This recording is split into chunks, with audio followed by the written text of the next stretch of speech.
Okay Rashmi ma'am hi good morning. Good morning. നല്ല ആത്മവിശ്വാസം ഉണ്ടല്ലോ. ഉറപ്പായും എന്നാലും മനസ്സിന്റെ ഉള്ളിന്റെ ഉള്ളിൽ ഒരു സങ്കടമുണ്ടോ? ഒരു സങ്കടവുമില്ല. ഇപ്പൊ ഇരിക്കേണ്ട ഐഷപ്പൂറ്റി ഇരിക്കേണ്ട സീറ്റിൽ ഇരിക്കേണ്ട ആളല്ലേ?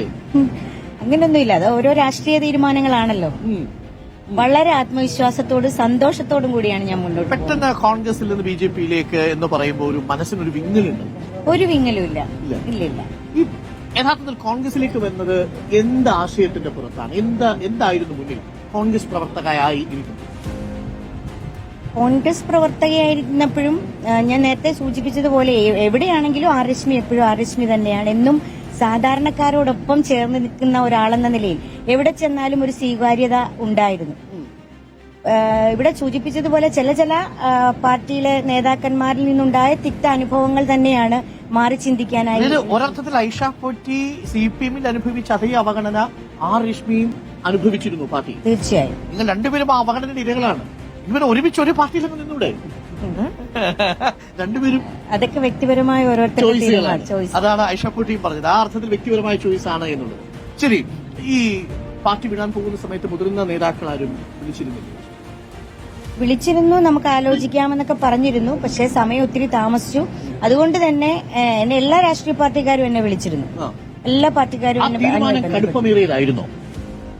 അവർ പറയുന്നത് നമുക്ക് ആലോചിക്കാം എന്നൊക്കെയാണ്. രശ്മിയെ സംബന്ധിച്ചിട്ട് കടുപ്പമേറിയ ഒരു ടഫ് ഡിസിഷൻ ആയിരുന്നു പാർട്ടി വിട്ട് പ്രത്യേകിച്ച് ബിജെപിയിലേക്ക് പോകുന്നത്. ഞാൻ വളരെ സന്തോഷത്തോടുകൂടി തന്നെയാണ് ബിജെപിയിലേക്ക് പോയത്. അങ്ങനെ എത്ര എളുപ്പം മാറ്റം പറ്റുമോ? ആറ്റിറ്റ്യൂഡ് ഡിറ്റർമിൻ ആൾട്ടിറ്റ്യൂഡ് എന്നാണല്ലോ. നമ്മുടെ മനോഭാവങ്ങളാണല്ലോ നമ്മുടെ ഉയർച്ച താഴ്ചകളെ എല്ലാം തീരുമാനിക്കുന്നത്. പക്ഷെ എനിക്ക് ഏറ്റവും ഉചിതമായൊരു തീരുമാനം തന്നെയാണ് ഭാരതീയ ജനതാ പാർട്ടിയിലേക്ക് ഞാൻ കടന്നുപോയത്. എന്താണ് കോൺഗ്രസ് പാർട്ടിയേക്കാൾ മെച്ചം ഭാരതീയ ജനതാ പാർട്ടി?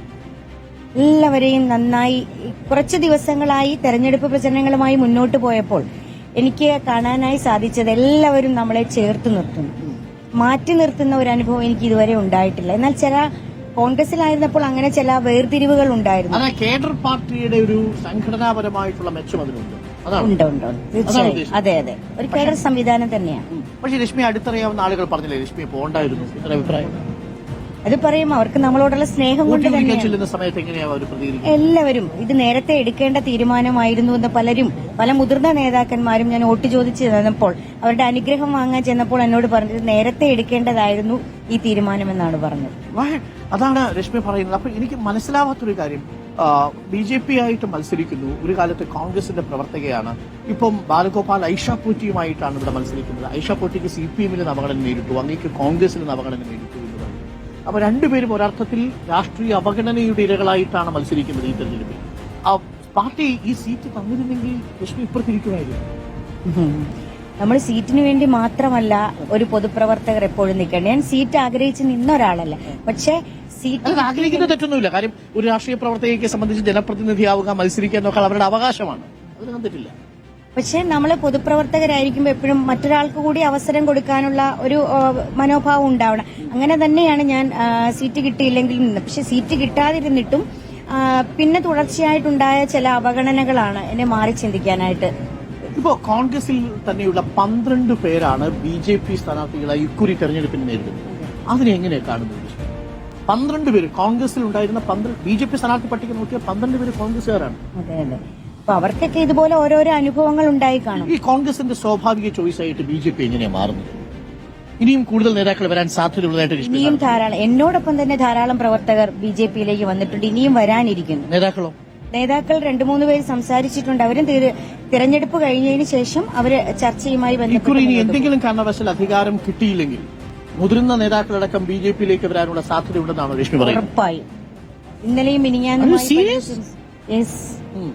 മുതിർന്ന നേതാക്കളടക്കം അധികാരം കിട്ടിയില്ലെങ്കിൽ മുതിർന്ന നേതാക്കളടക്കം BJPയിലേക്ക് വരാനുള്ള സാധ്യതയുണ്ട്. കഴിഞ്ഞ ദിവസങ്ങളിൽ പലരും എന്നോട് സംസാരിച്ചതിന്റെ അടിസ്ഥാനത്തിലാണ് ഞാൻ ഈ മറുപടി പറയുന്നത്. അധികാരം കിട്ടിയാൽ അവരവിടെ, പക്ഷെ അധികാരം കിട്ടിയില്ലെങ്കിൽ ഇനി പിടിച്ചു നിൽക്കാൻ കഴിയില്ല. BJPയാണ് അവരുടെ സ്വാഭാവിക ചോയ്സ്. കേരളത്തിൽ BJP ഒരു പ്രസൻസ് അറിയിക്കുന്നുണ്ട്.